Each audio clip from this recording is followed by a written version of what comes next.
Today on Going Public. I am sorry to interrupt the show, but I wanted to make an important announcement. We are 21 days out before the end of the season, and while it has been an incredible journey getting to understand the companies and their founders, this journey will not last forever. So if you are interested and you want to click to invest in any of the companies on the show, please head over to goingpublic.com and let's get back to the show. We're diving deep into the business models and metrics of our reggae companies and their strategies to raise capital. Trebel is going in for the close on a major investor. I'm going to make sure that I do not leave until he clicks to invest. While Proven received a different type of outside interest from a titan of their industry. And Going Public heads to KPMG, one of the largest global professional services firms. There, they'll get a close and unfiltered look at their offering. I hope they give us some real honest feedback about where we are today and where they think we need to be to go public. Are they on the right track? I guess we'll find out today. Welcome to Going Public. On Going Public, you're going to hear from 4 companies that are open for investment from the general public, including you, the viewer. The companies have all filed an offering circular with the SEC that you should read carefully, including the section called Risk Factors. Head over to goingpublic.com for more info.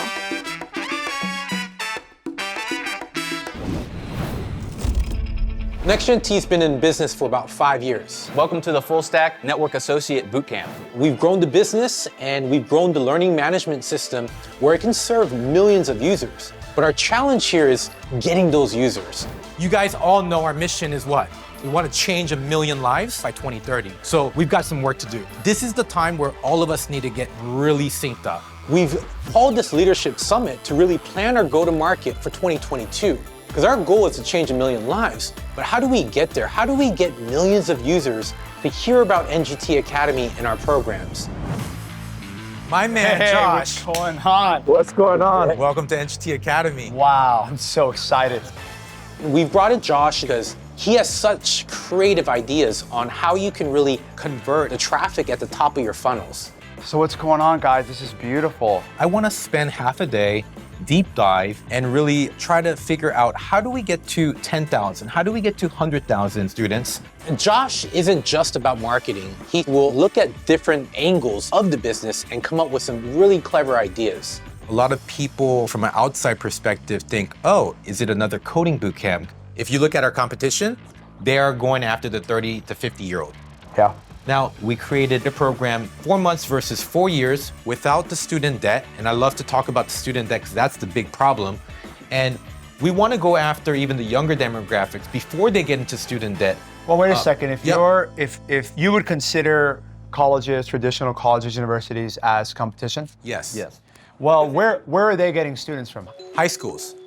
High schools or veterans, military people that are active duty. Let's stick to high schools for a second. Yep. Have you guys done anything with high schools yet? Anything with success? Any thoughts yet? Nothing significant.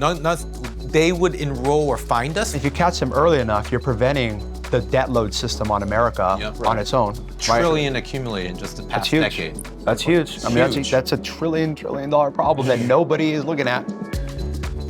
But in order to reach a younger demographic or potentially a different demographic, you have to tweak your approach, right? And if you're targeting high school students, where do high school students go? High schools? Who talks to the students? The counselors.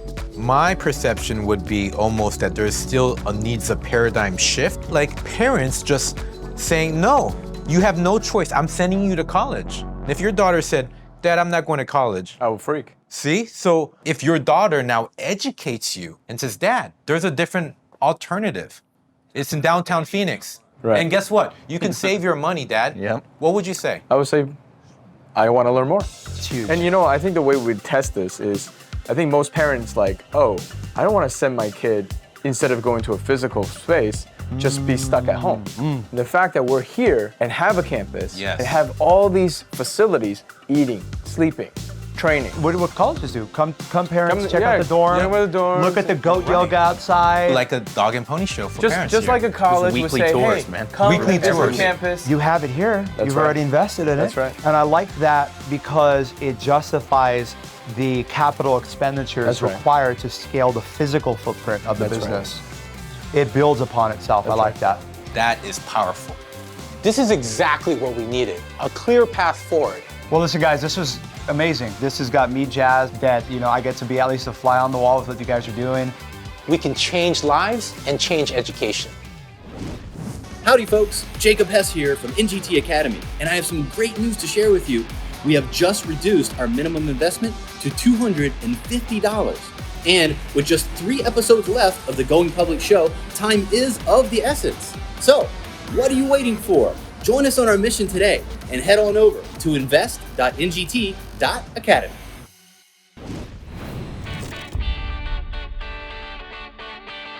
We are here in Beverly Hills, outside the Peninsula Hotel, where Chris Birch is up in his suite. Monday, Tuesday, and Wednesday, we have pitch meetings, which is exciting. The process with Chris Birch has been a little bit atypical. He really invests in people, and his team does the analysis. I love this. You're actually pitching me hard, dude. So after Gary and I left him in Miami, we then had a string of follow-up calls to actually figure out how much he was going to invest. So I'm going up there with something called the presumptive close. I am presuming he will be closing today. I'm hoping to get $250,000, and I'm going to make sure that I do not leave until he clicks to invest. Tell me more about the business. What's going on? Trebel is a music app unlike any other in the world. It's on demand, it's offline, it's full licensed library, but it's free for the consumer. The highlights are user growth continues. Every day we're adding 40 to 50,000 users. Awesome. Revenue. When I joined the company, 10K a month. We're doing like 15 to 20K a day. That's amazing. A day. So that's incredible. Revenue going this way. And new music. We just signed a deal with Merlin. They're the aggregator of all the independent labels. So we're scaling. We're doing this without adding a lot of overhead. What I like the most is the overhead doesn't go too big, but when you start selling to the masses and they really love your product, they will buy from the advertiser point of view like we've never seen. We're gonna make it work. Actually, we have to formalize that. We do have some business to do. I don't like formalization. We've got to get over the computer. Punch it in, brother. Let's do it. I'm going to get Chris Birch to actually invest in the Reg A on my computer. A deal isn't closed until it's done. So I took the liberty of the first couple simple steps of the click to invest process. So I put in your name, your email. They asked for social security number, then they asked for your income and net worth. So I took the liberty of estimating some things I read in Forbes about you. The next step, invest in Trebel. How much do you wish to invest in this offering? And they're asking for the number of units. 250,000. 250,000. 250,000. Once I like a human and I believe in what they're doing and I understand their vision, I let my team do a lot of back work. And my team's amazing. When they came back and said, look, we really like this business because it's different, it's global, I said, I'm gonna dip my toe in this thing and help them make a good business. And there you go. We're partners again. Brother. It's exciting. I think it's gonna be a really exciting venture, and we're gonna, give a lot back to the world. With the Chris Birch investment, it's Chris Birch as the investor that matters far more than his money. But getting Chris Birch as an investor is going to be highly strategic for our company. This is Gary. I want to introduce you to your newest partner, Mr. Chris Birch. He already made introductions to some brands. We expect him to help us as we go global because he does business all over the world. And we see Chris Birch not just as an investor, but a real advisor, and he's now part of the operating team. Just want to let you know the good news that I'm with you guys and we're going to make it happen. Thank you. Let's do it, Chris. Did you doubt for a second if we were going to get Chris Birch to invest? No, of course not. He's our partner. You've got a chance to be our partner and get it on the offering. As you know, it is closing on March 30th. Supplies are running out. Last chance to get in.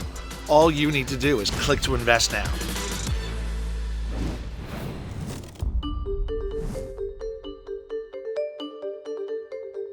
Hi, Jamie. So good to see you again. What's new? A lot of good things. One of the largest global personal care companies has presented us with a term sheet. Well, congrats. Thank you. Yeah. Jamie is a fellow entrepreneur who started a product in the wellness space and then eventually sold her company for $100 million. So she's gone through this journey. Proven now has an investment offer. So we want to work with Jamie to get her experience as well as get her thoughts on that kind of opportunity. Tell me more about the offer. Are they looking at a full acquisition or majority investment? We are only looking at an investment. Okay. So they want a partial investment, which is what at this time is interesting to us. Yeah. We have, turned away many potential series investors because it's not just about the money. Amy and I have always known that what we've created with Proven is very special. So with this decision, there are pros and there are cons. Is this the right time for us to take this investment? Do we see them as the right partner for us going forward? What advantages so far have you found in being a part of this kind of global conglomerate? One is our supply chain. We have a lot more opportunity there. Pricing discounts because we're buying at volume. Unilever's been negotiating these contracts and pricing for so many years. Greater distribution. With Proven, we have so much opportunity with the platform that we have. I think there's still so much for us to build. That's why we're thinking that it might make sense to have the help of a global personal care brand to help us as we expand internationally, as we expand into other categories, so that they can be on our side rather than competing against us. That was key for me with Schmitz. I knew that if I said no to Unilever, my competition was going to grow more fierce. I mean, it's truly, do you join the family or do you continue to compete against them? And it's tough. Bing has a lot to think about, just like any founder who gets a big investment or acquisition offer. Taking on a big sum of money from investors opens up a lot of opportunity, obviously, but it also brings up new challenges. As you know, a startup moves quickly. As the boss, you're the one in control of the decisions. You have the freedom at Proven to just create products, when inspiration strikes. And we do. If you're acquired or if you have investors that have a big stake in your business, you have to get approval for some of these things. Things move more slowly. Product development is a little more slow. Of course, when you partner with a strategic, they're going to want to see that you don't have a lot of contracts that are in place that are hard to get out of. Make sure when you're negotiating terms that you don't have exclusivity clauses and that everything's as minimal and loose as possible. The bigger the business gets, the bigger challenges, the bigger the stresses. Like when our product was all tied up on store shelves at Target, Costco, Walmart, it was selling well, but I wasn't seeing that money for many, many months, and it's scary. Have you made up your mind yet, or are you still considering? I think I probably have to pay more attention to these potential partners or acquirers to just understand more about them. Thank you, Jamie. Yeah. Okay, a couple of quick things to know from this meeting. First, a strategic investment is a term for an investment from a company that serves a larger business goal. It happens quite often in business, but you should know that this potential strategic investment is outside the Reg A offering to the public. And as Jamie pointed out, it comes with some potential risk. Okay, let's switch gears a bit. Investors, this next segment is for you.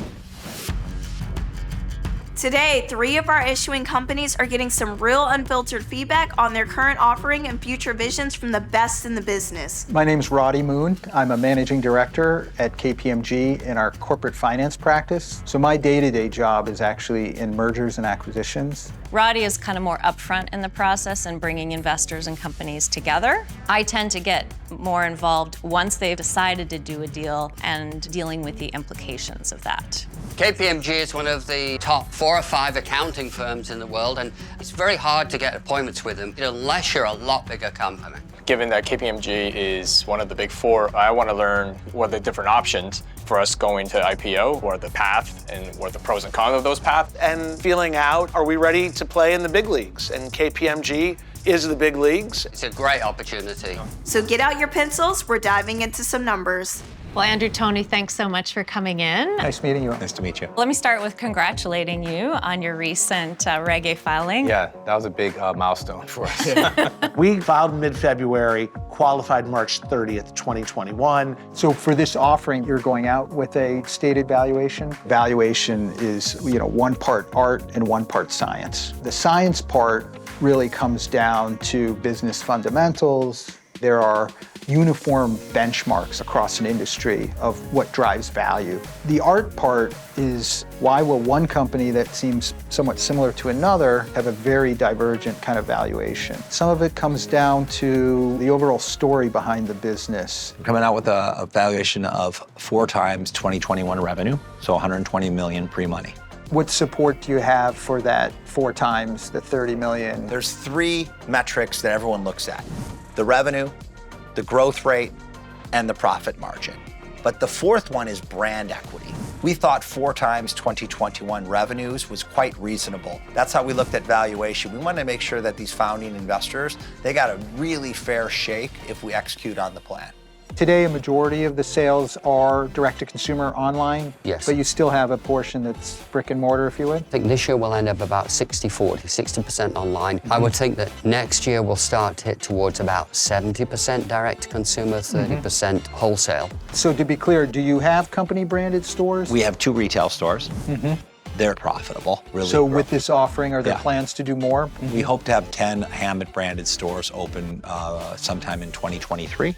One other metric, though, that I think is important with DTC businesses is customer acquisition costs. Well, our customer acquisition cost at the moment is $140. But during the holidays, that can double because there are a lot of advertisers buying space online. It has been trending up, I think, for a lot of people because Facebook is getting more expensive. More people are trying to use it. So is Facebook your primary sourcing channel? Facebook is at the moment. We do quite a lot on Google, and we've started to do OTT streaming, video advertising, Roku, Hulu, some YouTube. We're testing a little bit on TikTok and learning from that. The OTT has been very successful for us, and we'll put more money there. But I don't think there's any doubt that our main customer base is Facebook users, probably early 30s to 55, and household income 150 upwards. So our customer can afford the high end. There's a huge gap in the market. You've got fast fashion and you've got highly promotional brands, and then you have Louis Vuitton, Gucci, and Prada over here, and then the white space in between is what we're filling right now. Because in the end, we're really just making handbags. This isn't that complicated, right? We already know more than half of our revenue is coming from the same design over and over again. So those 2 variables are simple. We talk about our average order value. We talk about our lifetime customer value. We talked about our customer acquisition costs. Those aren't just numbers. They're actually just more handbags. So it's a very easy business model to understand, and to see that with over 13 years for us to scale it to 30 million, where it can go over the next 13 years if we just keep repeating what we're doing. So our current offering is a $50 million offering. Concurrently, we're going to be exploring most likely a Reg D private placement in parallel, or a strategic investment from another media company or others that are around the table. In terms of your installed user base today, how large is that? We are at 5 million as we sit here today. We have a very unique business. Trebel has incredibly predictable user acquisition. And the beauty of that is users in this business equals valuation in this business. So when we look at monthly active users, we can then measure how many songs they listen to, how many ads they watch, and how much revenue we drive per user, per minute, per hour, per day, per month. When we priced our Regulation A, we valued our users at $50 a user. You can then determine what's our proper valuation. So if you do the math, we're at roughly 5 million users. You multiply that by $50 a user, and that values us at around that $250 million mark. And that's the price prospective retail investors will get to pay. You know, Bob's got a tremendous amount of passion and believes that he's got a really differentiated approach to what some would argue is a market that's sort of already spoken for. I mean, downloadable music, I think is interesting, is commendable, but again, tremendous amount of execution risk. You had mentioned customer acquisition costs. That's been coming down. So CAC is variable based on the region, the type of phone, type of user. And we see very, very low CAC in emerging markets. It's really one of our greatest strengths, and we expect that to be replicated in other countries. An interesting thing about Trebel are their plans to expand internationally. In the next 18 to 24 months, seeing them execute on their plans will be a good indicator. What's the offering? How much are you looking to raise? So we're looking to raise 72 million in total, 36 million on a 200 million pre-money valuation, and then with warrants for the next 36 million. How are you thinking about what drives that valuation? Is it enrolled students today? Since our Reg D Series A, we were valued at 50 million post-valuation. Okay. So that was 2.5 years ago, based on 3.2 top line, but probably 2.1 million. So I think there was like a 22, 24x multiple.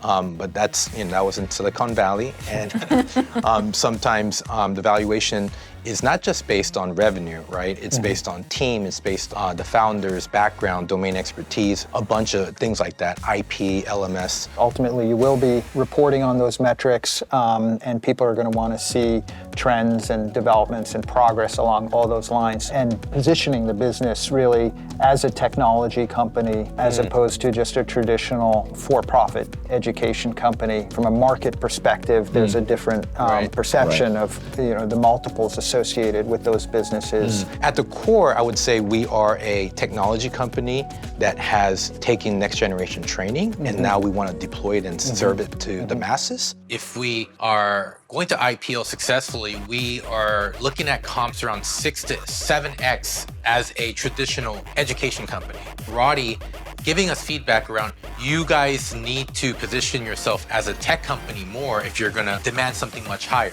That was very insightful. What is your cost of the education, though, for the student? Typically, it could cost the company around anywhere from $5,000 to upwards to maybe $8,000. Slightly higher if they're gonna come to our campus location. So that's kind of our cost baked in, but that's including customer acquisition costs. That's the instructor cost, that's the infrastructure, the equipment. We put a lot into the program. And so you get payback out of the students' earnings and income. Yeah, so we started the ISA program in Q1 of 2020. So we've been running that for about 18 months. It's unique, but it's not unheard of what NGT is doing, but there's a layer of complexity. It's not as straightforward as a student coming in the door paying tuition, et cetera. The way ISA works is if the student's financeable, we've de-risked that. We have a great partner that will advance us a percentage of the tuition cost up front and another advance when the student completes our program. Right now, we hope to optimize it to at least 80% of our students to be financeable. Then the remainder, 20%, we finance in-house. That means we'll take the risk and we'll take 10% of their income once they get a job. Essentially, you're securitized. Yes. With the income sharing agreements, that's one aspect. But on top of that, what they're doing then is factoring or securitizing that stream of payments through a third party. And that's not an unusual concept in terms of securitization. Any future cash flow stream, you can sell that and receive upfront payment. But that's got to be handled, I think, very carefully. Wow, there was a lot there. I hope you're learning more about these Reg A offerings as they really dive into their metrics and how they arrived at their valuation. Next, we're looking to KPMG's extensive experience advising companies going through the IPO process to help our founders navigate potential avenues for the future. And as I've said before, there's no guarantee that any company on going public will IPO or even list on a national exchange. All right, let's head back to the office. There's a lot that companies have to do to prepare to go public, and it can be anything from accounting and reporting, getting ready for compliance requirements. It can be setting up corporate governance of a public company. It can be helping them think through how do we scale, all while keeping their eye on the business. So if I put myself in the seat of your investors and they're looking, how do I get my return out of this company? What's your vision as far as, the IPO process? I'm supposed to look at people and say, you're gonna get your money back in like 4 days. The hardest part was meeting with investment firms, that was always their question. What's your exit and how fast? And I always knew it was the wrong money. I think it'd be wrong to assume that we could do this in 18 months. To build a luxury brand takes a few years. I've said to all of the friends that put money in, start thinking about a 5-year timeline. If it happens sooner, fabulous. But we can't compromise what we're trying to build with the brand by trying to take a shortcut. I like to hear you say that. You've got a long-term vision. I think companies that are at your stage or not even as far along that say, 18 months. 18 months goes fast. Bob, what's down the road for you? How are you looking at maybe creating liquidity for these investors that are going to sign up for your Reg A offering? So one of the things our CEO did was he made sure that we kept all swim lanes open for life after Regulation A. If we decide to stay as a private company, there's actually a path to doing that through filing a Form 1Z and then taking private money. That's one of the 3 swim lanes. The other is going public either the old-fashioned way or through an uplisting or a SPAC. Option 3 is we sell to someone with big muscles and a huge market cap.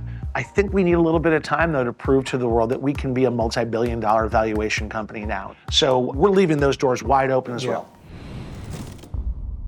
What are some key milestones that you believe that we should hit to be able to IPO in 18 months? For me, it all comes back to kind of business fundamentals. I think whatever path you choose, at the end of the day, you're going to be assessed off of your KPIs, of your business metrics. Overall enrollment, job placement, customer acquisition costs. These all need to be trending in the right direction because you're going to have to continue to deliver value for your shareholders long term. Now, in terms of going, looking forward, there's a lot of hype around SPACs. How should we look at that as another vehicle?